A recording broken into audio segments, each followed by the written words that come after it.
इरादत करे सोई रहनुमावत ज़ुमंत शावत ज़िलमत शाह। अस्सलाम वालेकुम, वेलकम, भलीकार, खुशामदीद, अहलन व सहलन। प्रोग्राम वॉइस ऑफ प्रोफेशनल में एक मरतबा फिर आपके साथ आपका अपना host Irfan Memon. Programme voice of professional जो एक यूनिक करियर काउंसलिंग चैनल के तौर पे काम कर रहा है। आज हमारे साथ हमारे स्टूडियो में अरफात अबड़ो मौजूद हैं, जिनका ताल्लुक सिंध से है। वेलकम करते हैं अरफात अबड़ो साहब को। अस्सलाम वालेकुम अरफात, कैसे हैं? ठीक ठाक? वालेकुम अस्सलाम इरफान, अल्हम्दुलिल्लाह, अल्लाह का शुक्र है। आप बताएं कैसे हैं? ठीक हैं? सब खैरियत है? अल्हम्दुलिल्लाह अल्हम्दुलिल्लाह, काफी टाइम के बाद आपसे मुलाकात। बेशक, देर आए दुरुस्त आए। काफी अरसे बाद आपको देख रहे हैं हम, और आपके साथ हम कलाम और न होना हमें नसीब हुआ। ये आपकी मेहरबानी है। अरफात, मैं चाहूंगा कि हमारे देखने वालों को आप बताएं कि थोड़ा सा आपका इंट्रोडक्शन मैं चाहूंगा कि आप इंट्रोडक्शन दें, जिसमें आपके एजुकेशन के हवाले से और आप कहाँ के हैं। जरूर जरूर। मेरा बेसिकली ताल्लुक हैदराबाद से है, सिंध हैदराबाद से। मेरी तालीम, मेरी पैदाइश सब हैदराबाद से रिलेटेड ही है। बिल्कुल। तालीम मेरी स्कूलिंग कासमाबाद हैदराबाद से रही। सेंट बोनावेंचर्स नाम का एक स्कूल है कासमाबाद में, वहां जी। से मैंने मैट्रिक किया। फिर उसके बाद कॉलेज के लिए हम मुस्लिम कॉलेज में गया, मैं इंटर वहां से किया मैंने। फिर उसके बाद ओके। जैसे तमाम हैदराबादी मतलब एक मखसूस चैनल को ही अपनाते हैं, जैसे यूनिवर्सिटी के टाइम पर सिंध यूनिवर्सिटी या मेहरान यूनिवर्सिटी या फिर medical university, Liaquat medical university. तो इसी तरह हमें भी यही ऑप्शन मिले थे और हमने सिंध यूनिवर्सिटी को चुना था, और वहीं से हमने ग्रेजुएशन की थी मैंने। जी। अच्छा, ग्रेजुएशन के दौरान किसी ने आपकी हेल्प की या किसी ने बताया हो आपको कि मतलब किस डिपार्टमेंट में, क्योंकि वहां पर सबसे बड़ा प्रॉब्लम ये था हमारे जो टाइम में कि कौन सा डिपार्टमेंट क्या होगा क्या नहीं होगा, गाइडेंस कम, अवेयरनेस हाँ, कम। ये थोड़ा सा बेसिकली प्रॉब्लम क्या था होता है, उसमें। बिल्कुल था, बिल्कुल था। सोच कुछ और थी कि करना कुछ और है। फिर वो कहते हैं ना, एमाल एमाल की बात होती है। तो हमारे एमाल नामे पे जो हमें डिपार्टमेंट मिला, हमें वही चुनना पड़ा। तो सही बात है। इसी तरह जो है ख्वाहिश थी कि चलो बीबीए कर लेंगे, लेकिन डिपार्टमेंट मिले बीकॉम और आर्ट्स और ये चीजें। तो फिर इवनिंग का स्टूडेंट था मैं, तो पहले बीकॉम चुना था। सही। फिर उसके बाद डिपार्टमेंट को बदलने का सोचा, मास कम्युनिकेशन की तरफ जाने का सोचा, लेकिन वो नहीं हो सका, तो फिर आर्ट्स में घुस गए। तो ग्रेजुएशन मैंने अपनी आर्ट्स में की। अच्छा। हाँ, ग्रेजुएशन मैंने अपनी आर्ट्स में की सिंध यूनिवर्सिटी से। तकरीबन 6-7 की बात है, 2006-2007 की बात है। ओके। अच्छा, उसके बाद फिर आपने अपना करियर कैसे स्टार्ट किया? और करियर बेसिकली मेरा स्टार्ट हुआ 2004 में, जब मैंने अ, अपना कॉलेज क्लियर करने के कुछ ही टाइम बाद, यूनिवर्सिटी सोच रहे थे हम कि क्या करना है क्या नहीं करना है। उसी टाइम में ये हैदराबाद में एक सच्चल एफएम 105 स्टार्ट हुआ था। ओके। और यस। हाँ, वहां पर जो है कुछ दोस्त जो है वो पहले से ही ज्वाइन कर चुके थे। रिश्तेदार भी हैं, हमारे हमारे भाई हैं बड़े, साकिब बबड़ू, आप जानते हैं बहुत अच्छी तरह से बिल्कुल उनको। बिल्कुल। जी। तो साकिब भाई ऑलरेडी वहां पर थे। मेरी एक कजिन सिस्टर वहां पर थी ऑलरेडी, पारस अबड़ो, यस यस। वो भी ऑलरेडी वहां पर थी। अच्छा, उनको सुनते सुनते जो है वो एक शौक पैदा हुआ दिल में कि यार सब कर रहे हैं तो व्हाई नॉट मी, मैं भी ट्राई करूं। ठीक है। तो उस टाइम पर साकिब से बात हुई, पारस से बात हुई, तो फिर उन्होंने बताया कि ऑडिशन स्टार्ट होने वाले हैं। फिर ऑडिशन स्टार्ट हुए, तो मैंने 2004, मेरे ख्याल में अगस्त की बात है, ठीक है। अगस्त की बात है, मैंने ऑडिशंस दिए। ऑडिशंस वगैरह दिए तो उसमें हम क्लियर सिलेक्ट कर हो। लिया, ऑडिशन सेलेक्ट हो गए उसमें। फिर एक इंटरव्यू कॉल दिया उन्होंने, फिर एक इंटरव्यू लिया, वो भी क्लियर हो गया। मुझे याद है पहला मेरा प्रोग्राम जो था वो था 2 सितंबर को, 2 सितंबर। और उसमें मुझे साजदा सुम्बुल के साथ बिठाया गया था।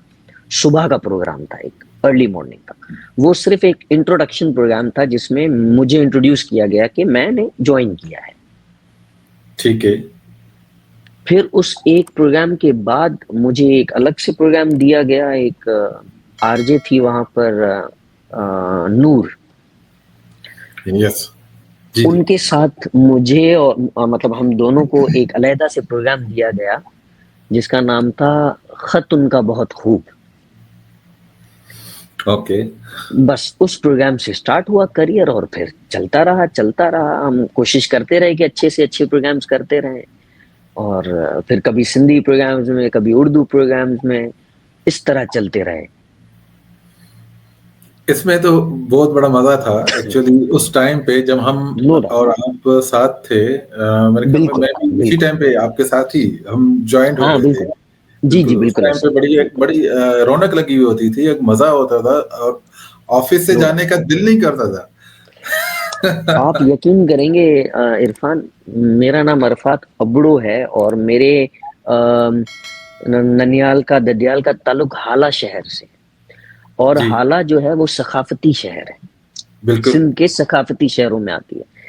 लेकिन अब मैं अफसोस करूं या क्या करूं, लेकिन मैं जो सिंधी सीखा वो मैं एफएम पे आके सीखा। मुझे सिंधी पढ़ने नहीं आती थी, मुझे सिंधी बोलना क्लियरली नहीं आती थी, क्योंकि हम बेसिकली कैथोलिक स्कूल में पढ़े, तो अंग्रेजी अंग्रेजी अंग्रेजी और उर्दू और अंग्रेजी ये रही सिर्फ। हुँ, हुँ। फिर उसके बाद दोस्ती यारी जो रही वो ज्यादातर उर्दू स्पीकिंग्स में रही, सिंधियों में भी रही, तो मतलब वो सखाफत जो चीज आती है ना वो नहीं आई। अच्छा, वो नहीं आई मुझ में, तो वो सारी चीजें मैं एफएम पर जाके सीखा। मुझे सिखाया मेरे उस्ताद ने, मेरा उस्ताद है, मेरा भाई है साकिब, मुझे उसने सिखाया। वहां पर होते थे असलम चन्ना साहब, बिल्कुल। मैं उनसे भी सीखा, क्योंकि मुझे अच्छा लगता था जब वो एक सिंधी कल्चरल प्रोग्राम में साकिब और असलम जब चन्ना भाई वो जिस तरह वो एक्चुअली पोएट्री जब पढ़ते थे, एग्जैक्टली वहाँ से एग्जैक्टली मेरे ख्याल में वहाँ से ये चीज़ आपको ज़हन में आई हाँ, होगी कि बस तो क्योंकि मुझे, हाँ, क्योंकि मुझे वहाँ बड़ा पर ये शौक रहा। बड़ा मसला था कि हम जो पोएट्री पढ़ते थे वो उस तरह हम नहीं पढ़ सकते थे, वो क्योंकि अंदाज नहीं आ हमारा पाता था। अंदाज़ नहीं था और हमें वो और टच नहीं आता था और वो चस नहीं आती थी। एग्जैक्टली और दूसरी चीज ये कि जब वो शाह साहब का कोई कलाम या शाह साहब का, शाह अब्दुल लतीफ भिटाई का कोई बैत पढ़ते थे, तो मतलब मैं शाह जो रिसालो, जो हम कहते शाहज़ुर हैं शाह जो साहब, रिसालो, यस, जी, मैं वो शाह जो रिसालो खोल के सोचता था कि ये पढ़ना कैसे है। एग्ज़ैक्टली। तो मैं क्या करता था, अब जैसे जब कोई प्रोग्राम की स्टार्टिंग मुझे करनी है ना, तो मैं शाह जो रिसालो में घूम घूम के ढूंढता था सबसे आसान बैत कौन सा है जो मैं पढ़ सकूं।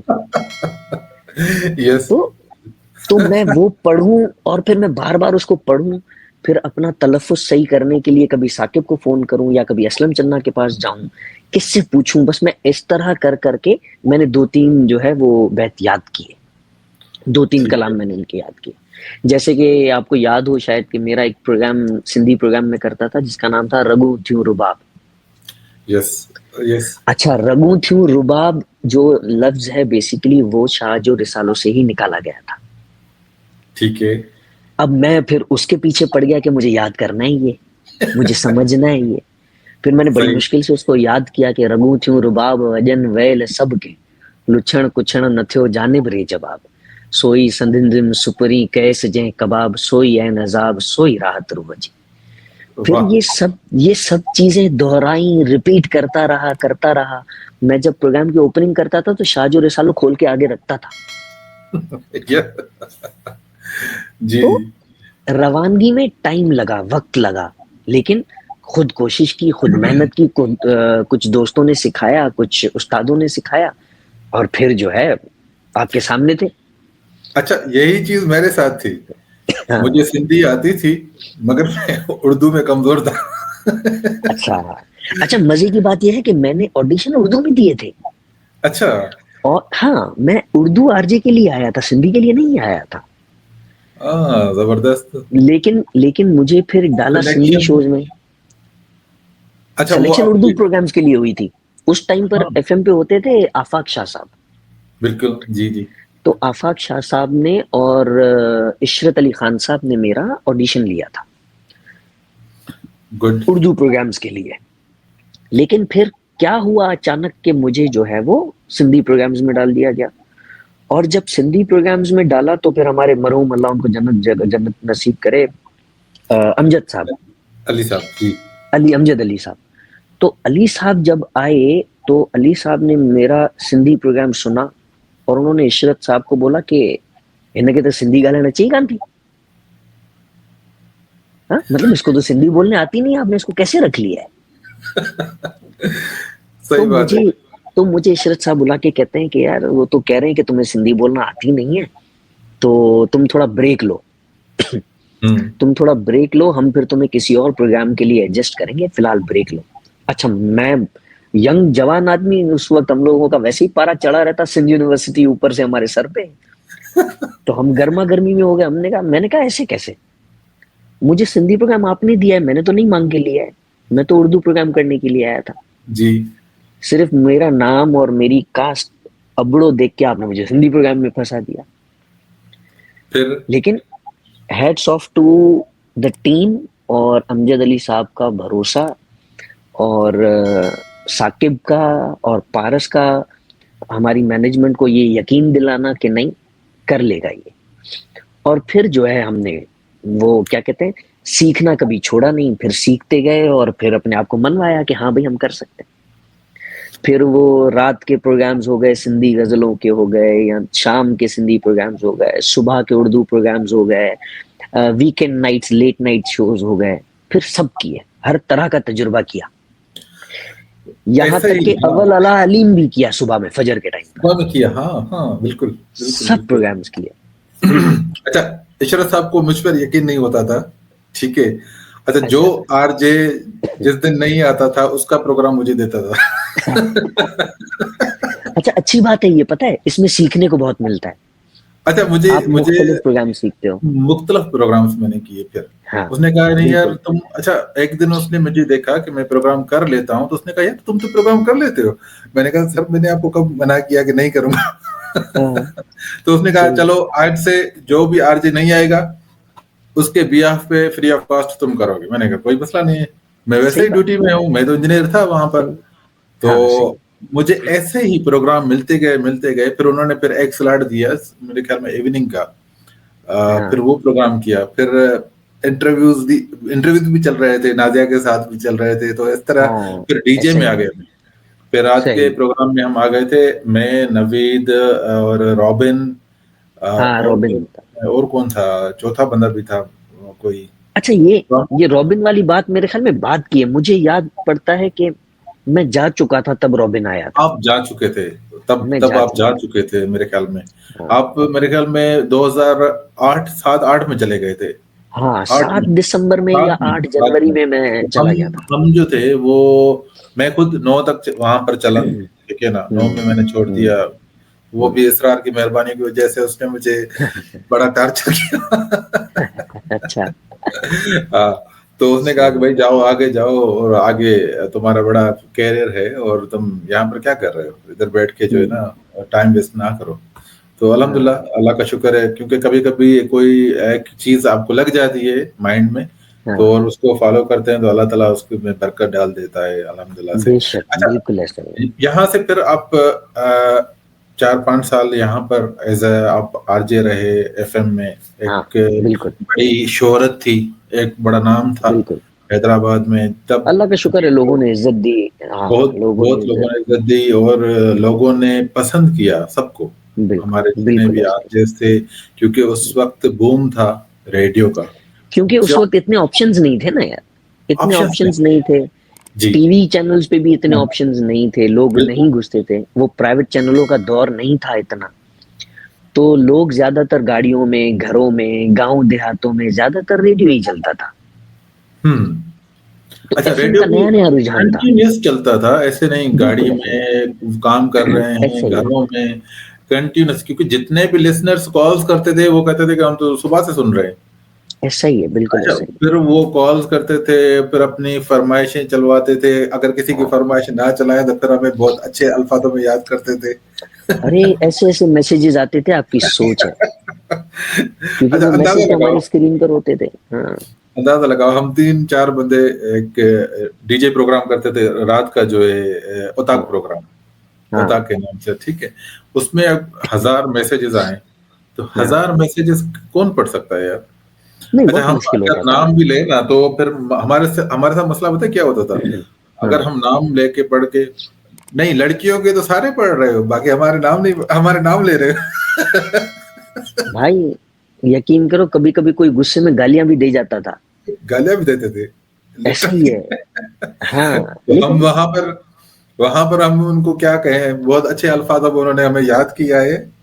हाँ, हाँ, करना पड़ता बिल्कुल था, ऐसे ही बोल करना बिल्कुल पड़ता था। ऐसे ही बोलना पड़ता है। बिल्कुल, आपकी मोहब्बत है, हम आपका मैसेज फुल पढ़ेंगे। हाँ, सही बात है। अच्छा, इतना हंसते थे कि जो है ना स्टूडियो का जो ना सत्यानाश कर बहुत देते थे। मतलब वो वक़्त नो डाउट वो वक़्त जो है वो बहुत खूबसूरत वक़्त था, बहुत खूबसूरत लम्हात थे। अपनाइयत बहुत थी उस टाइम में। बहुत अपनाए थी। अपनाइयत और बहुत थी, एक टीम की तरह चलते थे हम। बैठ के मीटिंग करते थे कि अगले क्वार्टर में कौन से शोज़ होने चाहिए, क्या होना चाहिए, क्या नाम होना चाहिए, क्या बैकग्राउंड होना चाहिए, कोऑर्डिनेशन, जो बेहतरीन प्रोमो कैसे कोऑर्डिनेशन बनना है। थी। जी, बिल्कुल। बहुत जबरदस्त किसके कोऑर्डिनेशन होती थी। किसके प्रोग्राम के प्रोमो में किसकी आवाज जानी चाहिए, कौन अपना प्रोमो खुद लिख रहा है, किसके प्रोमो इशरत अली खान साहब लिख के दे रहे हैं। हर चीज ऐसे चलती थी, बस यूं सर्कल में घूमती थी। और बैठ के बीच में तो कुछ कमर्शियल्स मिले थे, कुछ ड्रामास मिले थे, हमें स्क्रिप्ट्स मिले थे। एंग्रो के थे या किसके थे एंग्रो मुझे के। एग्जैक्टली याद नहीं। हाँ, जो मैं, साकिब और मुश्ताक भट्टी हम लोगों ने रिकॉर्ड किए थे, और हम तीनों रात देर देर तक बैठ के उसको रिकॉर्ड करते थे। रात के 2 बज गए, 3 बज गए, 4 बज जाए, हम बैठे रहते थे स्टूडियो में। सही बात है, बिल्कुल। और वो वक्त ऐसा था, वो स्क्रिप्ट हमने जो रिकॉर्ड की, यकीन करें रिकॉर्डिंग थी, वो लाइव नहीं जाता था, हम रिकॉर्ड कर रहे होते थे किसी के लिए। हम्म। लेकिन उस रिकॉर्डिंग के दौरान जो मस्तियां होती थी, जो हंसी मजाक होता था, मतलब वो दौर ही अलग था। मैं आपको क्या बताऊं इरफान। ये हकीकत आप है। आपके साथ जो वक्त गुजारा है उधर, हम किस तरह लड़ते थे, मारते पीटते थे एक दूसरे को। लोग तंग आ जाते थे कि इरफान और अरफात इकट्ठे ना हो कहीं। हाँ, आपको याद है कि हम एक मर्तबा लड़ाई की थी, हम हाँ, ऑफिस से लड़े हैं और किचन में जाके लड़ाई को हमने हाँ, पूरा किया। ऐसा फिर ही वहां से लड़े हैं, फिर ऑफिस में आए। ऐसा ही था। भागते भागते बाहर गए हैं, और जो हाँ, चीज जिसके हाथ में आ रही थी फेंक फेंक के एक दूसरे को मारी थी। बड़ा। इस हद तक। मैंने आपको पकड़ा था, गले से पकड़ा था, तो ऐसे आपने ही, कहा कि मुझे गले से क्यों पकड़ा? वही ना, मतलब। लेकिन उसके बाद भी आप ये सोचें कि दिल में बुग्ज नहीं है, दिल में किसी के लिए नफरत एक नहीं है।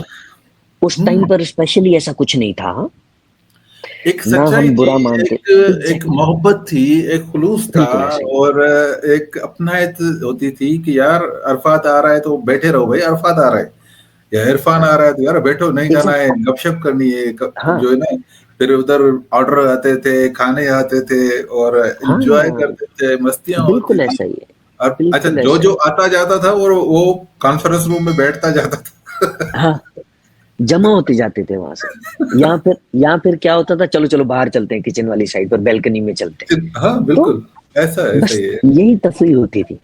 और वहां पर बहरहाल वो, जितने भी प्रोग्राम्स हुए थे, और वो तो एक अलग सी बात है, उनकी अरेंजमेंट करना, उनकी वर्कआउट करना, और फिर सैलाब के काम करना, मैं कहता हूँ कि अमेजिंग। अरे हम जो है अच्छा, ना। ऐसी पुराने दौर की बातें ऐसे ही जब भी खुलती है ना, तो मुझे वो साकिब का एक प्रोमो याद आता है, जिसमें उसने वो शायरी पढ़ी थी। उहे बडी हुआ रोज रोज मिलबो हो, गाल छाब हो जे टह कदी खिलबो हो। वाह, क्या चीज बहुत थी वो भी यार, वाह वाह, वाह वाह। बहुत, मतलब सबने टैलेंट दिखाया था ना, कोई बिल्कुल पीछे नहीं था। नहीं था चाहे कुछ वो नहीं। आरजे हो, चाहे इंजीनियर हो, उन्होंने अपनी स्ट्रगल हम्म, की थी और एक्स्ट्रा टाइम दे इवन के। इवन यहाँ तक के हमारी इंग्लिश प्रोग्राम्स की आरजेस भी, सना बिल्कुल। ले लें आप, सना कलबानी, मूमल ले लें आप। हाँ, हर तरह के प्रोग्राम में वो ढल जाती थी, आती थी, मस्ती हम्म। अपनी जगह पर करती थी, प्रोग्राम्स करते थे, सब होता था। सब सब बड़ा हर गोल्डन चीज टाइम था, होती है, मैं कहता हूँ कि नो ऐसा डाउट। टाइम शायद हमारी लाइफ में अब कभी आए। ऐसा बिल्कुल ऐसा ही है। ऐसा नहीं आ सकता, यार क्योंकि अब क्या है कि सारी बातें, जिम्मेदारियां बढ़ गई हैं, और हम इतने मसरूफ हो गए हैं अपनी लाइफ में। वक्त के साथ साथ ना, वक्त के साथ साथ प्रायोरिटीज बदलती हैं। और अब अगर आप इस वक़्त की बात करेंगे अभी के दौर की, तो मुझे तो लगता है कि अब बूढ़े हो गए हैं, अभी से ही। इतनी और स्ट्रगल कर रहे हैं लिटरली आप? ऐसा ही हाँ, है, ऐसा ही है। अब अब अल्हम्दुलिल्लाह साहिब औलाद हो गए हैं, बीवी बच्चे वाले हैं। अब जो भी करते हैं, अब अपना छोड़ के अब पहले सोचते हैं कि यार बच्चों के लिए करना है। एफएम के बाद अरफात आप कहाँ स्विच हुए? और एफएम छोड़ने यार की कोई खास वजह थी या फिर आप थक गए थे? कोई ख़ास वजह नहीं थी। पता नहीं क्या उस वक़्त बस दिमाग में था कि क्या करना है, क्या नहीं करना है। एफ़एम छोड़ने के बाद अपना काम शुरू किया था, एक गाड़ियों का शोरूम स्टार्ट किया था कासमाबाद में। जी। तो उसको कंटिन्यू करते रहे। फिर उसके बाद एक टेम्पररी जो है एक जॉब मिल गई थी। सरकारी इदारा था बट टेम्पररी काम करते थे हम वहाँ पर हैदराबाद में ही। ओके। तो वहाँ पर अकाउंट्स में जॉब कर ली। फिर 2011 में वो टेम्पररी कॉन्ट्रैक्ट हमारा ख़त्म हुआ जुलाई में, 2011 में। सही। अगस्त में दोस्तों ने पुश करना शुरू किया कि बाहर निकल जाओ, बाहर चले चलो, बाहर चले चलो। तो कुछ दोस्त रहते थे दुबई में, तो 2011 सितंबर में मैं दुबई आ गया था। अच्छा। तो फिर जी, जी। तो बस फिर उसके बाद जो है बस सिलसिला चलता रहा। उसके बाद वक़्तन-फ़वक़्तन मैं यहीं रहता रहा। बीच में मलेशिया मूव होने की सोची, मलेशिया चला गया था मैं। तकरीबन लगभग साल था। फिर ओके। मलेशिया छोड़ने के बाद वापस दुबई आया।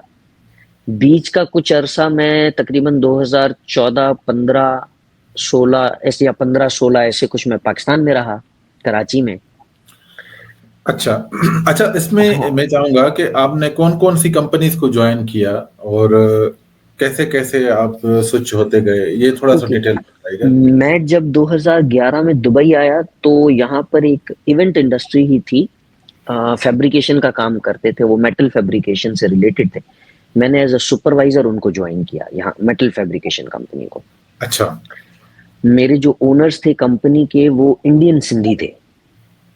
ओके। उन्होंने मुझे पहला चांस दिया था यहाँ आने का, यहाँ उनके साथ दुबई को एक्सप्लोर करने का बेसिकली। ठीक है। तो सबसे पहले मैंने वो कंपनी इवेंट इंडस्ट्री ही स्टार्ट की, जॉइन की। जबकि मेरी ख्वाहिश ये थी कि मैं यहाँ आने के बाद भी रेडियो इंडस्ट्री में घुसूँ एफ़एम में। मैंने बहुत सारे स्टूडियोज़ विज़िट किए, मैंने बहुत यहाँ पर ढूँढा कि मैं कहीं कहीं भी अपनी जगह बना सकूँ। लेकिन यहाँ का माहौल और यहाँ के जब प्रोग्राम सुनते थे हम, तो हमारे हैदराबाद या पाकिस्तान के कल्चर से वो बहुत डिफरेंट है। बहुत बहुत बहुत हम ज्यादा। यहाँ की मार्केट को नहीं पहुँच सकते थे। ठीक तो है। शायद इसीलिए जो है वो मौका नहीं मिला। लेकिन समहाउ मैं इवेंट से रिलेटेड रहा, एंटरटेनमेंट इंडस्ट्री से रिलेटेड रहा। ओके। तो मैंने शुरुआत वहाँ से की। फिर मुसलसल इवेंट्स में ही चलता रहा। मलेशिया में गया तो मैं इवेंट्स लाइन में ही गया। तो अच्छा, फिर मलेशिया में कैसे शिफ्ट हो गए? वहां पर क्या मलेशिया उन्होंने असल में स्पॉन्सर किया था वीजा, या फिर आप नहीं, किसी नहीं, नहीं, बेसिकली आप अपने तौर पे मेरे गए थे? कुछ अपने तौर पे गया था। मेरे कुछ दोस्त हैं, रिश्तेदार हैं जो मलेशिया में सेटल्ड हैं। उन्होंने मुझे कंपेयर करके बताया कि दुबई में बेसिकली लिविंग एक्सपेंस ज़्यादा है। ठीक है। यहाँ की अकोमोडेशन, यहाँ का खाना-पीना एज़ कंपेयर टू मलेशिया यहाँ पर बहुत एक्सपेंसिव है दुबई में। तो दुबई में आप सेविंग मोड पे बहुत वक़्त लगाने के बाद आते हो। जबकि मलेशिया में ऑपोज़िट है। आपका अकोमोडेशन बहुत सस्ता है, आपके वीज़ाज़ बहुत सस्ते हैं और खाना-पीना बहुत सस्ता है। ठीक है। तो ज़ाहिर सी बात है फिर सैलरी रेंज भी उस हिसाब की ही है और आप फिर उसमें से आपकी सेविंग्स ज़्यादा हो जाती हैं मलेशिया में एज़ कंपेयर टू दुबई। बिल्कुल सही है। इसलिए फिर जो है मैं मलेशिया की तरफ मूव हुआ, मैंने यहाँ रिज़ाइन किया, जिसको मैं अब समझता हूँ कि मेरी गलती थी। क्योंकि उस टाइम में क्या था कि जब दुबई में आप कोई कॉन्ट्रैक्ट छोड़ते हो, विथड्रॉ करते हो कि भाई नहीं, मैं ये कॉन्ट्रैक्ट कंप्लीट नहीं कर सकता और मैं रिज़ाइन कर रहा हूँ, तो वो कंपनी के ओनर पर डिपेंड करता है कि वो आपको स्मूथली एग्ज़िट करने दे या फिर आप पे इमिग्रेशन के बेसिस पर बैन लगा दे। अच्छा। तो मेरे साथ यही हुआ, मेरे एम्प्लॉयर ने मुझ पर 1 साल का बैन लगाया और मुझे एग्ज़िट करा दिया। तो मैं जब एग्ज़िट करके मलेशिया गया और मुझे मलेशिया में 2-3 महीने में पता चल गया कि मुझे मज़ा नहीं आने वाला। अच्छा। लेकिन मैं अच्छा। वापस नहीं आ सका यहाँ पर। क्योंकि बैन मेरे की वजह से। पासपोर्ट पर बैन था। जहाँ बिल्कुल। फिर मलेशिया में जैसे-तैसे करके वक़्त गुज़ारा और वक़्त निकालने के बाद मैं वापस पाकिस्तान आया। पाकिस्तान आया तो फिर पाकिस्तान में एक कंपनी है अच्छा, आईटी मलेशिया में रिलेटेड, कौन-सी कंपनी में आपने जॉइन किया था? अल-बतीन। अल-बतीन नाम की कंपनी मलेशिया में, जो ओरिजिन यूएई से ही रिलेटेड थी, इवेंट्स करती थी। अच्छा, अच्छा। उनकी प्रिंटिंग प्रेस थी, बहुत सारे काम थे उनके, बेसिकली और ग्रुप ऑफ यूएई में जो कंपनीज़ था ये। पहली कंपनी जो आपने छोड़ी थी, वो उसका क्या नाम था? वो थी अजूबा फैब्रिकेशंस के नाम से। फैब्रिकेशन के नाम से, ठीक है। हाँ, अजूबा फैब्रिकेशंस के नाम से, जो सिर्फ़ ओके, स्टील और मेटल फैब्रिकेशंस करती थी। ओके, ठीक है। हमारा बेसिकली यहाँ पर मेटल फैब्रिकेशन में काम ये था कि जैसे एग्जीबिशन बूथ्स बनते हैं या फिर बड़ी-बड़ी फ्रेम्स हाइपर वगैरह, मार्केट्स खुलती हैं। फ्रेमिंग वगैरह बनती है, एग्ज़ैक्टली, उनकी जो है ना एग्ज़ैक्टली। वो तो कियोस्क उन बनाते हैं, उनकी फ्रेमिंग ठीक है, मैं एग्ज़ैक्टली समझ वो सारा काम हमारा ये था। मैं ठीक, सुपरवाइज़र था, ठीक, तो जहाँ साइट पर जो काम होता था, वहाँ साइट पर जाना, वो काम खत्म करवाना, लेबर को हैंडल करना, क्लाइंट को हैंडल करना, ये काम थे ठीक है, हमारे। सही। लेकिन मुझे उस इंडस्ट्री में मज़ा आया। मुझे ज़्यादा एक्सप्लोर करने की जो है वो समझे कि ख्वाहिश होती थी कि मैं इस इंडस्ट्री में और अंदर डीप घुसूँ। डिज़ाइनिंग कैसे होती है, इसकी स्ट्रक्चर कैसे बनता है, फ्लोर अप्रूवल्स कैसे होते हैं, फ्लोर मार्किंग कैसे होती है, कैड कैसे बनती है इसकी, और इनका लाइन आइटम कैसे बनता है, इसका बीओक्यू कैसे बनता है। फिर ये एक समंदर है, पूरा पूरा बड़ा पूरा स्कोप है। समंदर है, बहुत ठीक है, स्कोप है। ओके। बस फिर मलेशिया के बाद फिर पाकिस्तान आए। पाकिस्तान में एक एपटेक नाम का इदारा है। एप्टेक, यस। हाँ, कराची में एपटेक नाम का इदारा है एक। मैं वहाँ पर as a campus manager join किया। ओके। कुछ वक़्त गुज़ारा मैंने वहाँ पर, फिर वहीं पर शादी हो गई कराची में, और फिर शादी-वादी करने के बाद फिर सोचा कि नहीं, मुझे वापस यहीं मूव होना चाहिए, क्योंकि वो आईटी इंडस्ट्री मेरे लिए नहीं थी। मैं बिल्कुल ही अपने आप को एक अपोज़िट ट्रैक से अपोज़िट हट के डायरेक्शन में महसूस गए।